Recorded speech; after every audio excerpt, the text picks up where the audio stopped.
Hai pemirsa setia PBD World Channel, kembali lagi bersama saya Fani dalam menelisik anggaran dana desa. Belakangan ini adanya berita di salah satu stasiun TV di mana mantan Kades dan KAUR-nya yang bernama Jeffrey Hamdani dan Khairul Amri Tarigan ditangkap polisi diduga melakukan penyelewengan dana desa yang dikucurkan pada tahun 2020 silam. Lagi-lagi kasus korupsi menjerat oknum kepala desa. Kali ini mantan Kepala Desa Tanjung Morawa B, Kecamatan Tanjung Morawa, Kabupaten Deli Serdang, Sumatera Utara, Jeffrey Hamdani dan KAUR-nya Khairul Amri Tarigan ditangkap polisi.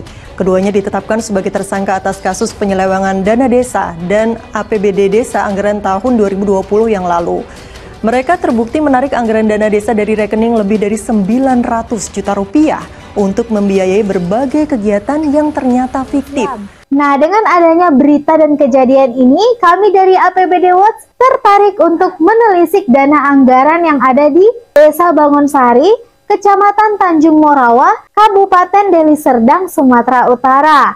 Oke, sebelum kita membahas dana anggaran di desa ini, saya akan menyampaikan ciri-ciri dari anggaran dana yang tidak efektif dan tidak transparan. Di antaranya yang pertama, BUMDes atau Badan Usaha Milik Desa tidak berkembang.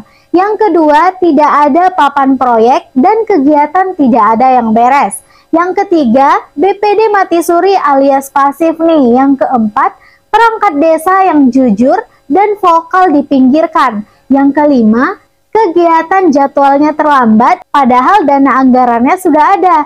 Dan yang kelima, lembaga desa lebih banyak keluarga kepala desanya. Nah, itu yang sering terjadi ya. Dan yang paling tidak kita pungkiri nih, kepala desanya atau kades banyak drama dan memonopoli belanja barang dan jasa. Oke, kalau kira-kira di desanya ada ciri-ciri tersebut, harap waspada dan berhati-hati. Kalau kita bahas mungkin tidak ada habisnya ya pemirsa sekalian. Jadi langsung saja kita masuk di tahun 2020. Desa Bangunsari, Kecamatan Tanjung Morawa, Kabupaten Deli Serdang, Sumatera Utara mendapatkan kucuran dana dari pemerintah sebanyak Rp820.237.000 dan disalurkan melalui 3 tahap, di mana pada tahap pertamanya kucuran dari pemerintah dapat kita lihat di tabel berikut. Oke, dan dengan pengalokasian dari desanya sendiri juga dapat kita lihat di tabel berikut ya pemirsa sekalian. Oke, kita masuk di tahap keduanya. Pemerintah mengucurkan dana kepada desa ini dapat kita lihat di tabel berikut. Oke, dan dengan alokasi penggunaannya juga dapat kita lihat di tabel berikut pemirsa. Oke, kita masuk di tahap ketiganya nih. Di tahun 2020 ini juga dapat kita lihat di tabel berikut. Dan dengan alokasi dari penggunaan desa sendiri juga dapat kita lihat di tabel berikut pemirsa. Kita lihat bersama nih pemirsa sekalian. Alokasi dari desa ini lebih banyak ke keadaan mendesak darurat.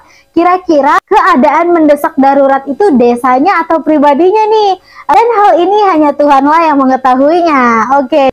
Kemudian kita masuk di tahun 2021, pemerintah mengucurkan dana kepada desa ini sebanyak Rp986.020.000 dan dilakukan penyaluran melalui 3 tahap pula, di mana pada tahap satunya dapat kita lihat di tabel berikut pemirsa. Dan dengan alokasi rincian penggunaannya juga dapat kita lihat di tabel berikut.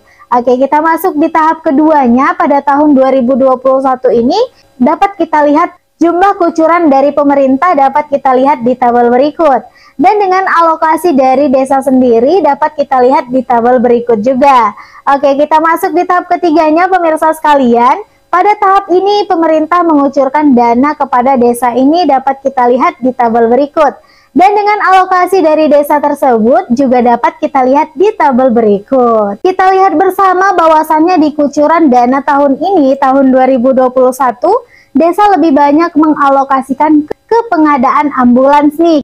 Kira-kira ambulans yang seperti apa nih ya? Asal jangan ambulans merek Lamborghini aja gitu ya pemirsa.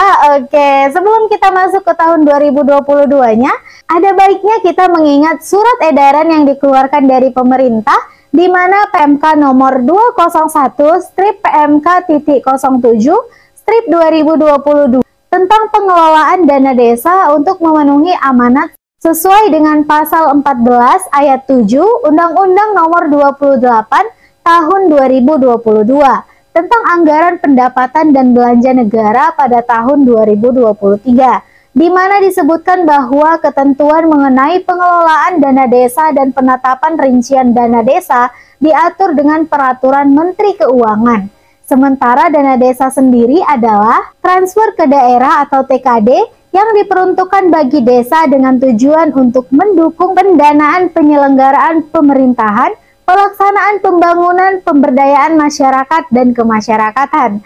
Oke, di surat edaran ini sangat jelas ya pemirsa apa sebenarnya kegunaan dana desa itu. Nah, jika terjadi penyelewengan, biarlah itu urusan yang berwewenang dengan Tuhan kita yang Maha Esa. Oke, lanjut kita masuk di tahun 2022. Pada tahun ini Desa Bangunsari mendapatkan kucuran dana sebanyak Rp1.076.491 dan memiliki kucuran melalui 3 tahap, di mana pada tahap satunya dapat kita lihat di tabel berikut. Dan untuk penggunaan dari desa sendiri atau alokasi dari desanya juga dapat kita lihat di tabel berikut. Oke, pada tahap keduanya pemerintah mengucurkan dana dapat kita lihat di tabel berikut. Dan penggunaannya sendiri juga dapat kita lihat di tabel berikut nih. Oke, kita lanjut di tahap ketiganya pemirsa, dapat kita lihat di tabel berikut. Dan alokasi dari penggunaan desa itu sendiri juga dapat kita lihat di tabel berikut. Kali ini alokasi dari desa kebanyakan di keadaan desak darurat atau BLT bantuan langsung tunai. Kalau saya lihat nih lengkap dari bulan Januari sampai bulan Desembernya. Nah, terbantu banget pasti ya masyarakat desa ini. Oke, yang menjadi pertanyaan saya, apakah alokasi ini memang benar-benar sudah terrealisasikan atau belum sih? Nah, untuk menjawabnya hanya masyarakat setempatlah yang mengetahuinya. Oke, sekian dari saya. Semoga video kali ini bermanfaat bagi setiap yang menontonnya. Dan harapan saya semoga dana desa ini sudah disalurkan dengan sebaik-baiknya. Seperti yang sudah ditegaskan di surat edaran yang saya bacakan tadi. Oke, sekian dari saya Fani. See you!